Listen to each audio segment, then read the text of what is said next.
केंद्रीय अंतर अंतर्वेशन सूत्र के बारे में बात करेंगे हम इसमें।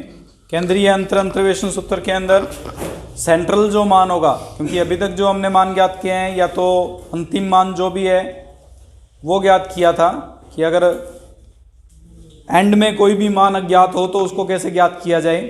अभी सेंटर में जो मान ज्ञात नहीं होगा उसको कैसे ज्ञात किया जाए, उसके लिए केंद्रीय अंतर अंतर्वेशन सूत्र करेंगे। कुछ एक संकारक पढ़ेंगे सबसे पहले, जिससे सेफर्ड्स हम संकारक कहते हैं। शेफर्ड केंद्रीय अंतर संकारक, जिसमें सबसे पहले हमारे पास है संकारक ऑपरेटर।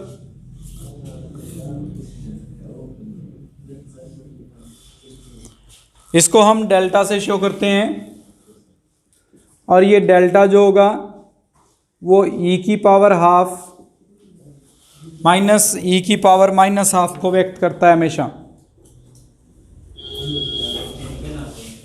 यानी अगर delta of F of x हम ज्ञात करेंगे तो वो बराबर होगा F of x minus half H plus half H minus F of x minus half H के। ई की पावर हाफ का मतलब है कि हाफ डिस्प्लेसमेंट है ये, और जो भी पावर होती है ई की वो एच के साथ मल्टीप्लाई में जाती है, इसलिए इसको हम ई एक्स प्लस हाफ एच और minus x minus half H से व्यक्त करेंगे। इस केंद्रीय अंतर अंतर्वेशन सूत्र के अंदर जो डेल्टा और डेल है उसमें संबंध है। अगर हम इस पूरे को ई की पावर हाफ से मल्टीप्लाई कर दें तो ई की पावर हाफ डेल बराबर ये बन जाएगा ई माइनस आई, और ई माइनस आई जो था वो डेल को रिप्रेजेंट करता है, अग्रांतर को व्यक्त करता है। तो हम ये कह सकते हैं कि जो अग्रांतर होता है वो ई की पावर हाफ इंटू डेल है, डेल्टा को रिप्रेजेंट कर रहा है। और या फिर ये कह सकते हैं कि डेल्टा जो होता है वो ई की power minus half into del को रिप्रेजेंट करता है। ये दो रिलेशन है बिटवीन डेल ई और डेल्टा। इसके बाद में हमारे पास अगर इसमें पावर्स इंक्रीज होती जाएं तो उसी के अकॉर्डिंग इनकी वैल्यू भी इंक्रीज होती जाती है। एक और रिलेशन किया था हमने नेवला के अंदर, वो क्या कंडीशन थी कि डेल जो होता है वो हमारे पास इक्वल होता है ई इंटू नेवला के। अगर ये वैल्यू इसमें सब्स्टिट्यूट कर दें तो डेल और नेवला में संबंध आ जाएगा, जो कि हमारे पास डेल्टा बराबर ई की पावर हाफ इंटू नेवला को रिप्रेजेंट करेगा। इनकी पावर आ जाए तो सेम कंडीशन है। अगर हमारे पास ई की पावर n बाई टू नेवला की पावर n लिख सकते हैं, या डेल पावर n को अगर अग्रांतर के रूप में लिखेंगे तो ई की power minus n by two into del power n के रूप में व्यक्त कर सकते हैं। ये लिख लीजिए। औसत संकारक या एवरेज ऑपरेटर म्यू से रिप्रेजेंट करते हैं। ये इक्वलेंट होता है ई की पावर हाफ प्लस ई की power minus half upon two के, या ये कह सकते हैं कि टू इंटू म्यू बराबर होता है ई की पावर हाफ प्लस ई की पावर माइनस हाफ के। इनसे कई रिलेशन बनते हैं हमारे पास, जैसे कि अगर हम इस पार्ट के अंदर स्क्वायरिंग कर दें बोथ साइड में तो म्यू स्क्वायर बराबर आ जाएगा 1/4 इंटू ई प्लस ई की पावर माइनस 1 प्लस 2 के इक्वल,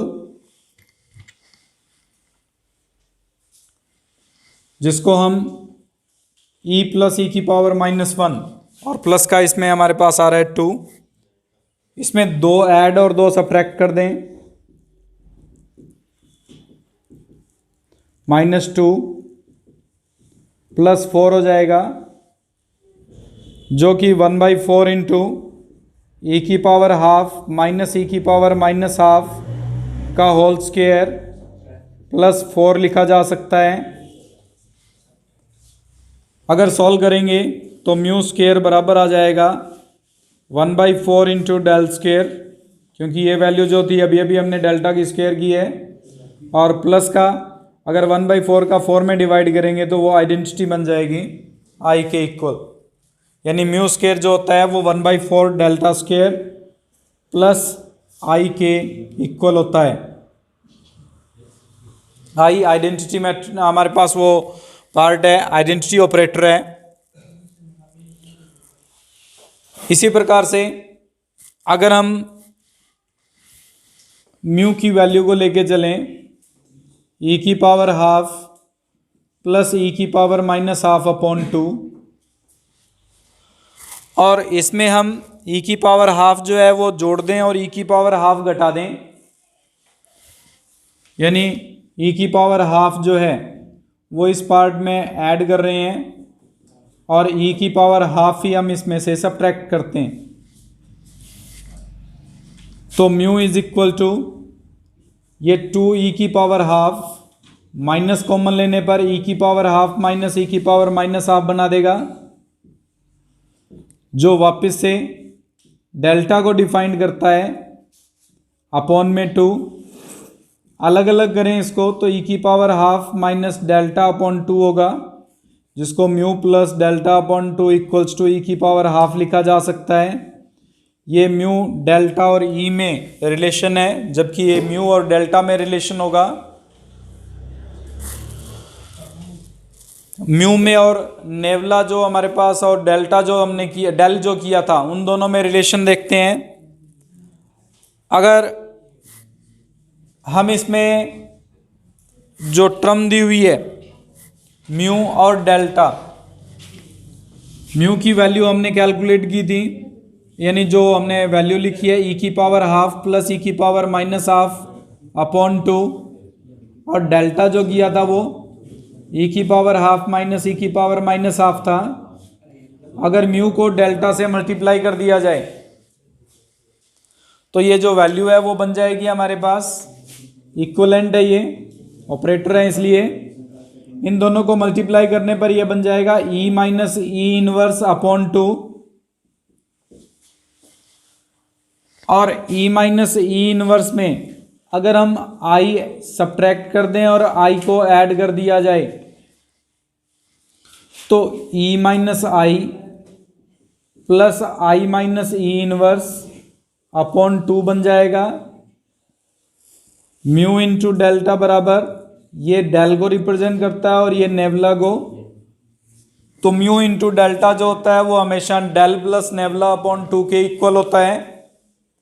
ये सारी जो कंडीशंस हैं उसमें रिलेशंस जो किए गए हैं, प्रूफ पूछा जा सकता है कि सिद्ध कीजिए mu plus delta, mu into delta बराबर डेल प्लस नेवला बटे 2। प्रूफ के नाम से आएगा, टू प्रूफ में आएगी ये कंडीशन। एक और ऑपरेटर रहा है, पहले इसको डेल्टा का प्रतिलोम संकारक है, sigma equal to delta inverse से लिखते हैं। डेल्टा इनवर्स की वैल्यू ई की पावर हाफ माइनस ई की पावर माइनस हाफ है। अगर सॉल्व करेंगे इसको ई की पावर हाफ कॉमन ले लेते हैं तो ई की power minus half upon I minus E inverse बन जाएगा, और आई माइनस ई इनवर्स नेवला से भी लिखा जाता है तो इसको इस फॉर्म में भी लिख सकते हैं, सिग्मा इज इक्वल टू ई की पावर माइनस हाफ अपॉन नेवला। इसी प्रकार से अगर ई की पावर माइनस हाफ को कॉमन लें इसमें से तो ये जो टर्म है वो कन्वर्ट हो जाएगी ई की power half upon E minus आई, और ई माइनस आई जो होता है हमारे पास क्या बनेगा, डेल्टा। तो ई की पावर हाफ अपॉन डेल्टा को व्यक्त करेगा,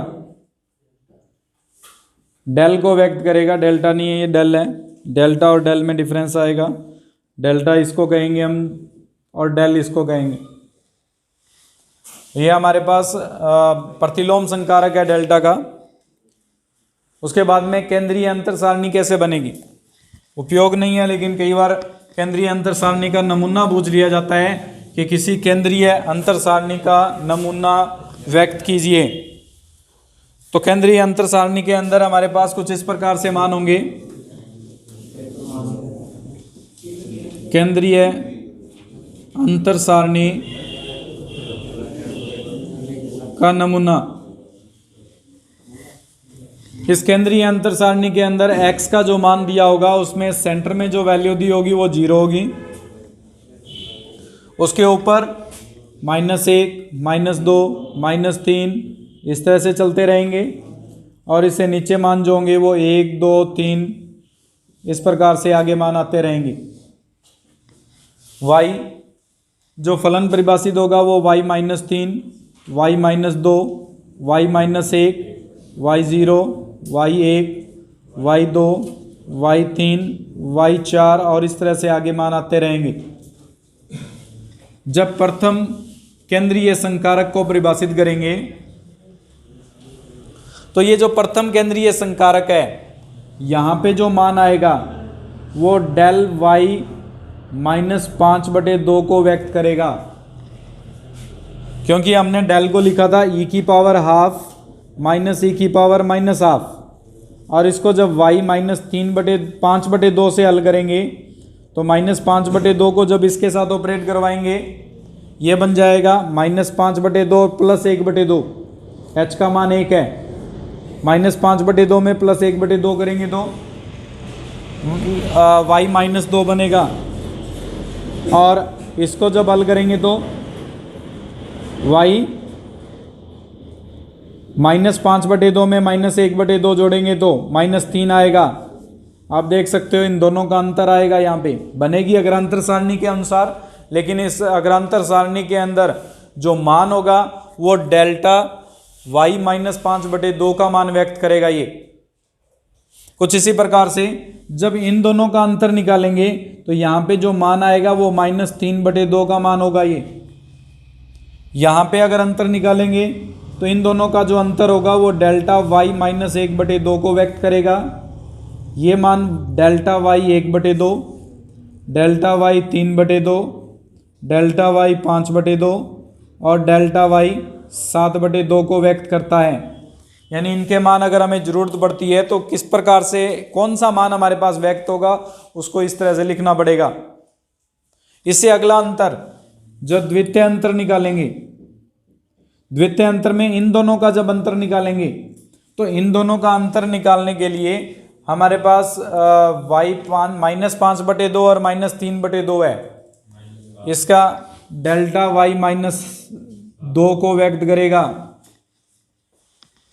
डेल्टा y -2 होगा। ये आप हल करके देख लीजिए, डेल्टा स्क्वायर होगा ये, डेल्टा स्क्वायर y -2 e की पावर -हाफ से गुणा करेंगे तो ये बन जाएगा -हाफ, इसमें प्लस हाफ जुड़ेगा तो -3/2 बना देगा, और -हाफ जुड़ेगा तो -5/2 बना देगा।